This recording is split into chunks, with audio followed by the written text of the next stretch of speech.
తులా రాశి వారు తెలుసుకోవాల్సిన కొన్ని విషయాలు చెప్తాను. ఆ విషయాలు ఏంటంటే ఇక్కడ మనం కనుక చూసుకున్నట్లయితే తులారాశికి చెందిన వారు ఇంటికి మొదటి కానీ తృతీయ కానీ సంతానం అయి ఉండరాదు. అలా అయి ఉన్నట్లయితే మీకు అనేక సమస్యలు వస్తూ ఉంటాయి.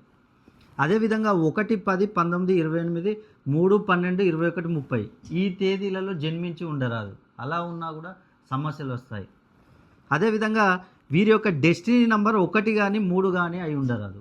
డెస్టినీ నంబర్ అంటే డేటు మంత్ ఇయర్ కలిపి ప్లేస్ చేస్తే వచ్చే నెంబర్ని మనం డెస్టినీ నంబర్ అంటాం. ఆ డెస్ట్ నెంబర్ 1 కానీ 3 కానీ అయి ఉండరాదు. అలా ఉన్నట్లయితే అనేక ప్రాబ్లమ్సే. అదేవిధంగా SLGCA అనే అక్షరాలతో కనుక పేర్లు మొదలైనట్లయితే అలా అయినా కూడా వీరికి అనేక సమస్యలు. వీరు ముఖ్యంగా సింహరాశి, ధనస్సు రాశి, మీనరాశి ఈ 3 రాశులకు చెందిన వారిని కనుక వివాహం చేసుకున్నట్లయితే అనేక ప్రాబ్లమ్స్ వచ్చే అవకాశం. అదేవిధంగా ముఖ్యంగా వీరు తూర్పు దిక్కున నివాసం ఉండరాదు.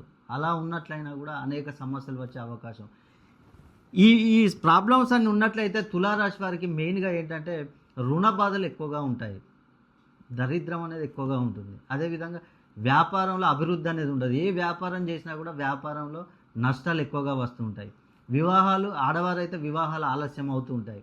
వివాహాలు జరిగిన వారికి కూడా చాలామందికి సంతానాలు లేకుండా ఇబ్బందులు పడే అవకాశం ఉంటుంది. విద్యార్థులైతే చదువులో వెనుకబడిపోతూ ఉంటారు.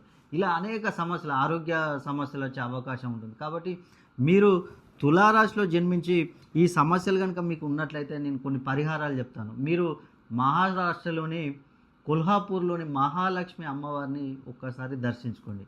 అమ్మవారిని కనుక మహాలక్ష్మి అమ్మవారిని కనుక మీరు దర్శించుకున్నట్లయితే మీకున్న ఎలాంటి ప్రాబ్లమ్స్ అయినా కూడా తొలగిపోతాయి. అదేవిధంగా దుర్గాదేవి అమ్మవారిని ఆరాధించండి. అలా ఆరాధించినట్లయితే కూడా మీరు ఈ సమస్యల నుంచి బయటపడవచ్చు. ముఖ్యంగా తులారాశి వారు ఈ పరిహారాలతో పాటుగా మీ పేరులో సంఖ్యాబలాన్ని ఒక్కసారి చూసుకోండి. మీ పేరులో సంఖ్యాబలం 320 degrees పైన కనుక ప్రోగ్రామింగ్ చేసుకున్నట్లయితే మీరు ఈ సమస్యల నుంచి బయటపడవచ్చు.